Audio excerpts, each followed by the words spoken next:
So, dailies in Mr. Pandaria, somewhat divided opinion. Blizzard thought they were a great idea, everyone else thought they'd lost their minds. At the start of the expansion, tending to your farm, completing the daily quest hubs for Golden Lotus, Tillers, August Celestials, Klaxi, Shadowpan, and others to come, well, the good news is that this rep grind fest is largely absent from Warlords of Draenor. So, what are your daily chores come November?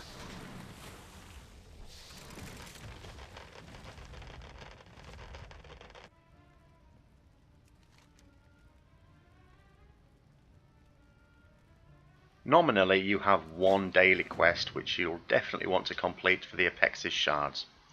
You get this from your garrison town hall at level 100. One daily quest, awesome. Well, the thing is, you'll have some time to travel to get there. Some are further away than others. Then when you land, you may or may not have a bit of a horsey ride to get to the actual quest area. Once you arrive at the quest area, you'll be presented with a bar that you must fill up to 100%. This is where it takes a little bit of time. 100% represents quite a few mobs killed or items interacted with. There's also the problem of other players. I'm not quite sure what Blizzard intends, as at the beta at the moment you go to some of these daily quest areas and some mobs are open tag. So you see someone beating up on one, you just join in, get the credit. Brilliant. However, in some others, and that is right up to date, that is not the case. You have to find your own mobs, which means of course a lot of competition. It can take a very long time to complete this one daily quest. Who knows what it's going to be like when WoD goes live, I'm not sure. You will still want to do it though. 800 Apexis shards is not to be sniffed at. It can be up to 1,000 for doing the PvP quest, or sometimes you get a daily group quest. You do get a choice of 2. There is also a daily challenge mode quest, as in Mr. Pandaria, but this time with the outside chance of some LFR quality gear on offer. For the Alliance. If you are a serious crafter, you will of course have a barn, and this will need keeping stocks with caged elite beasts for work orders.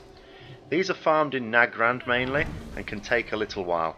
There is often little to no competition for these mobs on the beta, so I can't say how much longer this would take on live servers. Watch out though, the elite mobs you need to trap can hit pretty hard if you don't have access to much in the way of crowd control and self-healing. Also, you have to be very careful how you place the trap. Some of them, particularly the beasts that you get meat from, are a little awkward.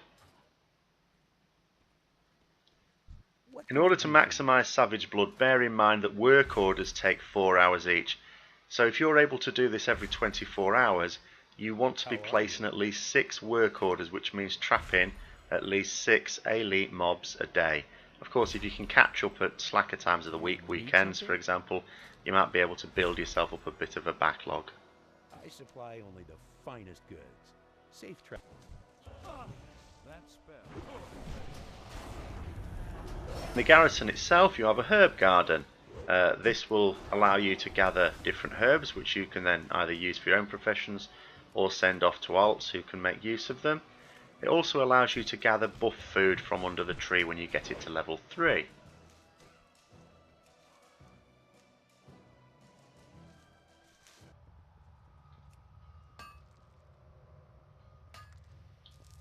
Your garrison also has a mine from which you can collect ore, gained for using for things like blacksmithing, engineering and jewel crafting.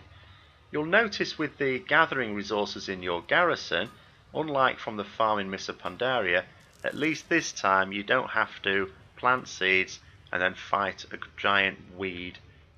You just go in and collect them. They automatically replenish themselves when the daily resets.